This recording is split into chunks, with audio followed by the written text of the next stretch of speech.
तपाईको घर एक तला मात्रै छ भनेर चिन्ता लिनु पर्दैन। यसलाई पनि फङ्सनल बनाउन सकियो भने चाहिँ धेरै राम्रो हुन्छ। अब यो घरलाई हामीले इन्टेरियर टोटली चेन्ज गर्ने कुरा भइरहेको छ।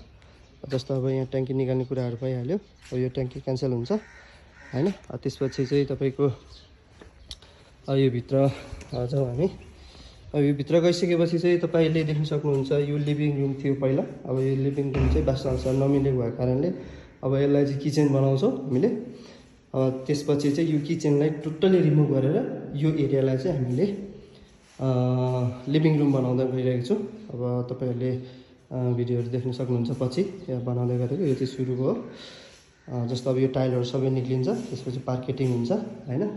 अब यो पनि चेन्ज हुन्छ। अब किचनलाई सुहाउँदा खालको चाहिँ तपाईको फल सिलिङको डिजाइन हुन्छ। त्यसै गरी रहेको छ हाम्रो दुईटा बेडरुम। यहाँ एउटा बेडरुम छ, यता पनि एउटा बेडरुम छ। यो दुईटा बेडरुममा चाहिँ हामीले पार्केटिङ लगाउन गइरहेको छु। अब यो कमन बाथरुम भइहाल्यो। यसरी पनि तपाईको एक तलाको घरलाई फङ्सनल बनाउन सकिन्छ। तपाईहरुले देख्न सक्नुहुन्छ। बाथरुम पनि कम्प्लिट भित्रको कुराहरु चेन्ज हुन्छ हैन। अब सानो परिवार छ तपाईको एक तलाको घर छ भने यसलाई पनि फङ्सनल बनाएर राम्रो देखाउन सकिन्छ।